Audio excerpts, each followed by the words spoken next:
the EWTN Global Catholic Radio Network presents Vatican Insider with Joan Lewis. Each week, Joan brings you news from inside the Vatican and the Church around the world, as well as interviews and answers to your questions. Now, here's the host of Vatican Insider, Joan Lewis. Welcome to Vatican Insider on a weekend of lots of news. The week's main event, of course, was Pope Francis being admitted to Gemelli Hospital due to a continuing bout of bronchitis. I'll look at that in depth in a minute, but first I want to tell you to stay tuned after the news and the Q&A for part 2 of my conversation with Tess Livingstone, veteran Australian journalist, as we talk about her latest bestseller, Pax Invictus.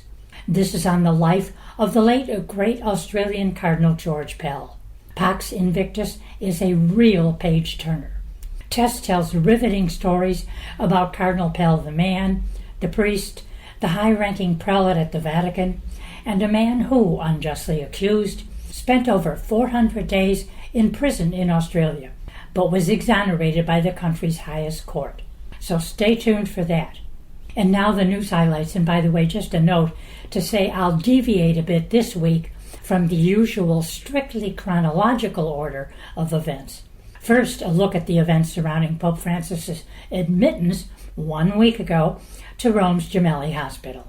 On Friday, February 14th, the Holy See press office announced, quote, "This morning after his audiences, Pope Francis will be admitted to the Agostino Gemelli Hospital for necessary diagnostic tests and to continue hospital treatment for his ongoing bronchitis." In fact, the Holy Father had been suffering from bronchitis for a week or more, as he personally noted during a couple of public audiences. He had asked his collaborators, in fact, to read his prepared remarks at the previous 2 Wednesday general audiences, among other events. On February 6th, the Holy See press office released a statement noting that the Pope was suffering from bronchitis and would hold his audiences at his residence in the Casa Santa Marta. A second communique on February 14th stated, quote, "Following the worsening of his bronchitis in recent days, the Holy Father today underwent specialist tests and has started pharmacological therapy in Gemelli Hospital. The first test carried out showed a respiratory tract infection. The clinical conditions are fair. There is a slight fever." Journalists were told the Holy Father was in good humor and had read some newspaper articles. A later February 14 communique noted changes in the upcoming papal schedule, including a number of events being canceled. Throughout the week, various bulletins have been issued. The morning news is usually brief, stating how the Pope slept, that he had daily breakfast, sometimes sitting in an armchair, that he reads daily papers and works with his secretaries. A February 15th medical bulletin said, quote, "Pope Francis rested all night. He did not show any fever. The test performed during the day confirmed the respiratory tract infection. The therapy was slightly modified based on further microbiological findings. Today's laboratory tests showed an improvement in some values." The February 18th medical report was the most comprehensive thus far. Laboratory tests, chest x-rays, and the clinical conditions of the Holy Father continue to present a complex picture. The polymicrobial infection, which arose in the context of bronchiectasis and asthmatic bronchitis, which required the use of antibiotic cortisone therapy, makes the therapeutic treatment more complex. The chest CAT scan that the Holy Father underwent this afternoon, that's the 18th, prescribed by the Vatican health team and the medical team of Gemelli Hospital, demonstrated the onset of bilateral pneumonia, which required further drug therapy. Nonetheless, Pope Francis is in a good mood. Okay, to sum up, the Pope is being treated for double pneumonia. The February 19th bulletin said, quote, "The Holy Father's clinical conditions appear stationary. Blood tests evaluated by the medical staff demonstrate a slight improvement, in particular regarding inflammation indices." A February 20th report noted the Holy Father's clinical conditions are improving slightly. He is without a fever, and the hemodynamic parameters continue to be stable. As I complete and record this news report, we are hours away from the Friday evening bulletin. However, I continue to give twice daily updates on my blog and my X and Facebook accounts. At this point, however, we know that double pneumonia is indeed a serious state of affairs. The Pope's hospital stay looks to be longer than previously thought. However, Francis is in the hands of doctors who excel in their fields. We must continue our prayers. Interestingly enough, in a December 2022 interview with the Spanish daily ABC, Pope Francis revealed that at the beginning of his pontificate, he gave the then Secretary of State, Cardinal Bertone, a letter declaring he would step down in the event of serious and permanent health impediments that made it impossible for him to exercise his role as Bishop of Rome and pastor of the Universal Church. And now some other news highlights. Last weekend, February 15th and 16th, the Church celebrated the Jubilee of Artists and the World of Culture. A big weekend in Rome involving many artists from around the world, but the main protagonist, Pope Francis, was absent from the scene, having been admitted to the hospital on February 14th. The Cardinal Prefect of the Dicastery for Culture and Education delivered Pope Francis's homily during the Jubilee Mass. In it, the Pope said artists have a crucial role, not only in creating beauty and revealing truth and goodness, but in posing questions about time and purpose. Be witnesses to the revolutionary vision of the Beatitudes. The papal reflections for the Sunday Angelus were released in the Daily Press Bulletin.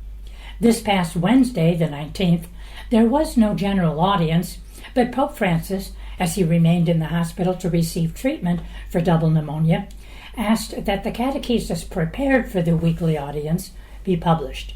He called on the faithful to embrace the irrepressible joy of the child Jesus, following the example of the visit of the three kings to the newborn baby Jesus. On Wednesday afternoon, Pope Francis received a visit from Italian Prime Minister Giorgia Meloni, who conveyed the best wishes for a speedy recovery on behalf of the government and the entire nation. I am very pleased to have found him alert and responsive, said Meloni. We joked, as always. He has not lost his well-known sense of humor. The Holy Father's secretaries have been the only other visitors this past week, according to the press office. In other Vatican news, Cardinal Michael Czerny, prefect of the Dicastery for Promoting Integral Human Development, left for Lebanon on February 19th, a visit that ends Sunday the 23rd. He has been meeting with church groups, the Mufti of Tripoli, young people, and a group of Syrian refugees. A meeting was held Tuesday morning, February 18th, with representatives of the 10 groups set up by the Pope to address issues that emerged during the October 2024 session of the Synod of Bishops on Synodality. It opened with a prayer for the Pope's recovery. This weekend, February 21st to the 23rd, more than 6,000 permanent deacons and their family members from 100 countries around the world are in Rome to celebrate the fourth of the Great Jubilee Year 2025 events, the Jubilee of Deacons. Friday's program included visits and prayer time in 12 churches in the center of Rome. There were catecheses for the deacons offered by 12 bishops on the theme, Concrete Signs of Hope in the Diaconal Ministry. Saturday the 22nd, Feast of the Chair of Peter, participants will go through the Holy Door of St. Peter's Basilica and then participate in the international meeting, Deacons in a Synodal and Missionary Church, Witnesses of Hope. A prayer vigil is scheduled that evening in the Basilica. 23 permanent deacons will be ordained during the concluding Mass on Sunday, February 23rd in St. Peter's Basilica. Pope Francis, still in Gemelli Hospital, delegated Archbishop Fisichella, pro-prefect of the Dicastery for Evangelization, to celebrate Mass in his stead. Those are the news highlights of the week, but stay tuned to social media for daily updates on the papal health. But now, Stay tuned for my talk with Tess Livingstone to talk about her latest bestseller, Pax Invictus, and the life of the late, great Australian Cardinal George Pell.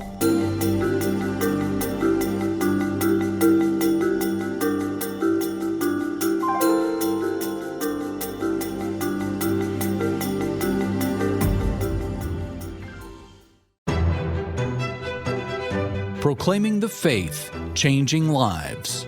The year was 1998. While praying the rosary with Paola Albertini, an Italian mystic, Mother Angelica removes the braces from her legs and begins to walk.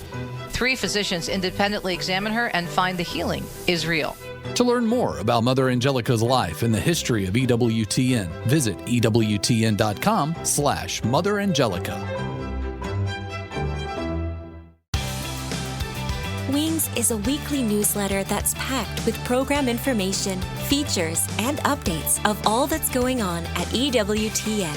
To sign up, go to EWTN.com, click subscribe, enter your name and email address, and you'll start getting your wings every week. Get your wings today. It's the weekly newsletter from EWTN, the Global Catholic Network. Why do we need to pray? We don't pray because God needs our prayers. We pray because we need God's grace. And every day, when I face the day, I realize I have no idea what I'm doing. And I need God to walk me through my day, step by step, giving me the grace, the counsel, the love, the encouragement that enables me to glorify Him in everything that I do and become the person He wants me to be. Prayer is my lifeline. Welcome back to Vatican Insider. Here's Joan Lewis. Welcome back to part 2 of my conversation with Tess Livingstone, veteran Australian journalist, as we talk about her latest bestseller, Pax Invictus, and the life of the late, great Australian Cardinal George Pell. Pax Invictus is a real page-turner. Tess tells riveting stories about Cardinal Pell the man, the priest, the high-ranking prelate at the Vatican, and a man who, unjustly accused, spent over 400 days in prison in Australia, but was exonerated by the country's highest court. In any event, going back to Pell, I have to say how many times I live on the south side of Vatican City. You look out my window and see the dome. How many times I'd walk across the square to get to the press office or the other side of Vatican City. And you run into prelates, the people who work there. And any single time I met him, what was so amazing, we would just stop and talk for a few minutes. And if I had a journalist question like, Your Eminence, is it really true what I've heard you tell some people that they found stacks of money in drawers of Vatican offices, all these hundreds of thousands of euro of cash? And he just would answer you, well, yes, of course. That was his job. It earned him, obviously, a lot of enemies in the Vatican. But it was his transparency in talking to the media. Hey, yeah, this is what happened. This is what I found. He wanted to make it very clear that there was a new broom in the Vatican. He was very happy for the media to know. I think all up, he discovered about 1.2 billion euros that were held in different parts of the Vatican, but not accounted for on the central balance sheet. Exactly. And he also, apart from stamping out the corruption, he wanted more efficiency, Joan. For example, he was appalled at the amount of the Peter's Pence collection that didn't go to the worthy causes that people you and me contribute to through the year. So he wanted to cut the amount of administration down from more than 75% to 75, 50, and then 25%. And he was blocked on that by some of the old guard cardinals. It was really quite extraordinary. So, yeah, he believed it was the same when he was in Australia. He was very open with the media. He wasn't sneaky. He said what he meant. There was something he couldn't answer, he would say that. He wouldn't just carry on with a lot of waffle. And he was very happy to have it known there was a new broom in the Vatican, and people who wanted to do the wrong thing with the Vatican Bank and Vatican finances were on the way out. Well, it was his openness, first of all, his total honesty, all capital letters, but it was this openness and this transparency that was new to the Vatican. And I mean, there were times when even the Vatican press office was like, okay, how do we handle this in a truthful, transparent, and yet diplomatic way? Not the most open organisation, Joan, I've found over the years. Yeah. If you can even get an answer out of them, maybe that's changed. Not as much as a lot of us in the media would hope, but, Cardinal Pell's influence, as we could see over the years, reading all the media writing about him when he was in Rome and his time at the Vatican and the work he was asked to do, I find that his influence really went beyond his native Australia and beyond Italy/Vatican. It's really global, if you could just kind of talk to that. Yeah, look, I'm just in San Francisco on my way home to Australia. I've been in the US now for 2 weeks. I'm amazed at the knowledge here about Cardinal Pell, about the Catholic media interest in him here. He lectured here many times. People read his books. I had the privilege of editing a book of his sermons called Tess to Everything. And yeah, he inspired people here. He was very well known in Poland and well loved. We've already had a request from Poland to do a Polish journal of the biography. Oh. So it went his influence went a long way beyond the Vatican. As you probably know, before he died, he was engaged to say the closing Mass in Latin of the Chartres pilgrimage. Now, unfortunately, he didn't live to do that, but he was asked. He backed a lot of groups.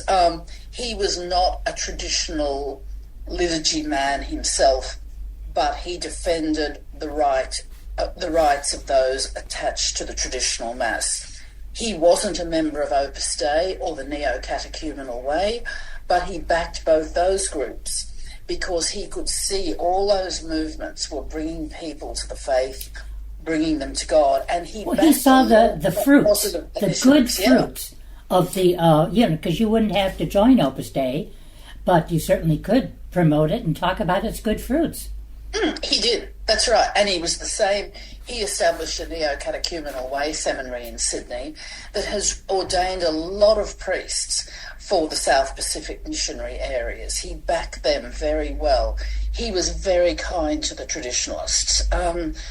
He had a broad approach. His own faith, I would say, was very profound, but it was very simple. He grew up in a family of what we call in Australia a mixed marriage. His dad was an Episcopalian, mum was a devout Catholic. They, of course, went to their Sunday Mass. They had the rosary at home. They went to weeknight devotions on a Wednesday night at the cathedral in Ballarat. He mainly prayed to Christ, he told me, not any particular saint to intervene, but he often said the rosary as well. He had great devotion to Our Lady. It was not a complicated form of faith, and it was a model of faith a lot of people could follow. Of course, reading his breviary was part of his life every day. That was a great comfort to him when he was in jail. He took that in with him, and he really needed it.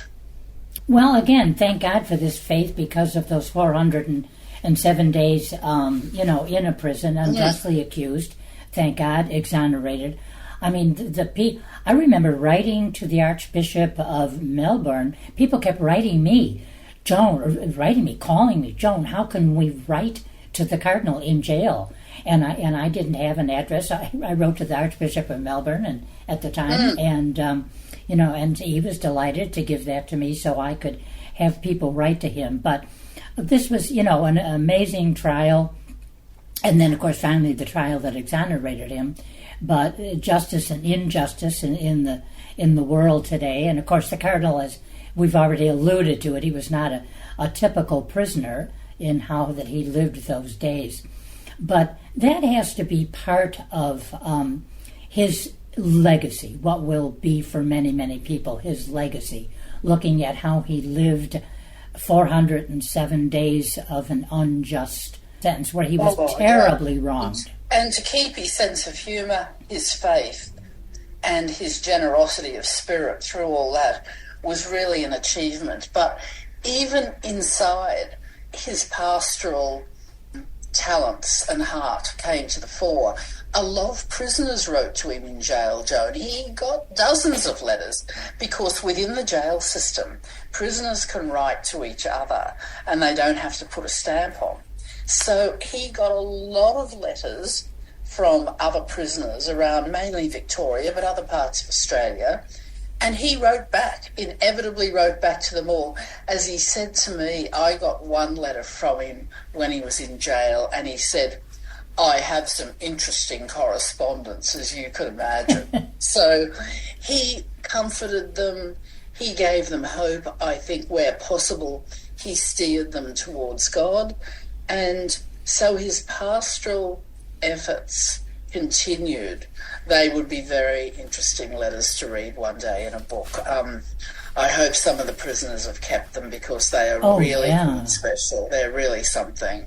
And I love how many times he would talk about, in the journals, he would talk about a letter he would get where he had permission. He might mention the person's name. 9 times out of 10, it didn't matter who wrote it. I mean, he might say it was a football player because he loved sports, and he had to watch his games on television, and that was part of the weekend. He watched more television in jail than he'd watched in his whole life, I think. Probably. He enjoyed watching the horse races and the football and the news, of course. Yes. He was very interested in news. Yeah. He loved the Australian newspaper, which happens to be the one I work on. Okay, put in a plug for the Australian. It's the sister paper of the Wall Street Journal and the Times of London. But in jail, he didn't always have the money to buy a copy every day. Sure. And because he was in solitary confinement, he couldn't always get a copy because, you know, some prisoners had greater access to other parts of the jail than he did. Sure. But he read the paper a couple of times a week, but he had to rely on television for his news, and he liked to keep up with what was going on always. He was very interested in the wider issues. Absolutely. And also his broad intellect, it comes out when you read his journals, if you didn't know anything about and the church's role in the public square and its role sometimes in international politics. He talked about that in the famous Demos memo, how important it was for the church to have that profile, that commentary going on. He was very concerned about the church's agreement with the People's Republic of China, for example. Oh, as I am. I hate to tell you this, but I'm looking at a clock. I know these Zoom meetings are on a schedule that if we were in person, we would not have. But I have to say that it's just a little over 2 years ago that Cardinal Pell died. And I have to say it was one of the biggest shocks of my entire life. It's just like this wasn't supposed to happen. And it certainly had to be for you. Now, in a few remaining minutes that we have, his life and work have been called transformative by so many people. How would you weave that into a statement about his legacy? His legacy was transformative, Joan, because he established 3 to 4 Catholic tertiary institutions in Australia and backed them. He reformed especially the Melbourne Seminary as rector and later as archbishop and increased the number of vocations. He transformed Catholic education in Australia by insisting on the production of a new set of textbooks called To Know, Worship and Love for preschoolers of 4 and 5, right up to students in Year 12. He transformed a lot of lives with World Youth Day. Think of that wonderful sermon in 2008 when he said, I'm directing this sermon not to the 99 healthy sheep here, but to the one who's feeling lost, lonely, unhappy, confused. He transformed lives individually and collectively, mainly through education, through the reformed English translation of the Mass, and he made an immense contribution. And while his death was a shock, we were very fortunate to have him for 81 years. He did have some health issues, that's for sure.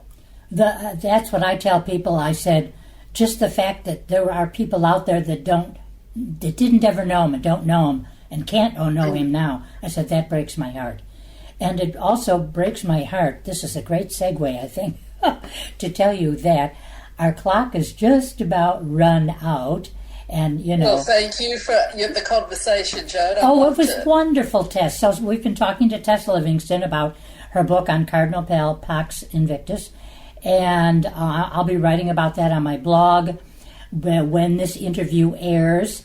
I will on our Vatican Insider radio show. I will be announcing you on my blog so people can tune in. So just so we are not cut off in mid-sentence, I want to thank you. We had some technical difficulties before meeting tonight.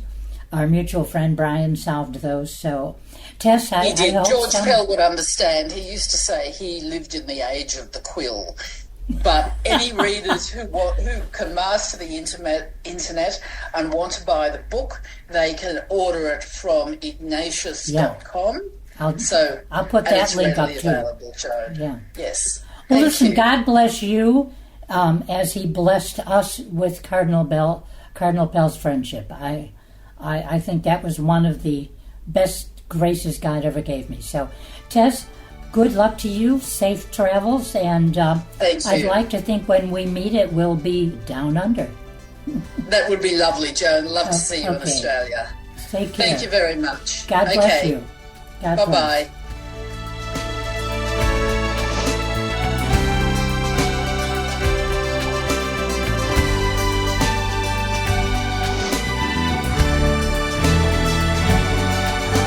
For more information on these stories or to check out Joan's blog and to ask her a question, go to EWTN.com. That's EWTN.com. Thanks for listening to Vatican Insider on the EWTN Global Catholic Radio Network.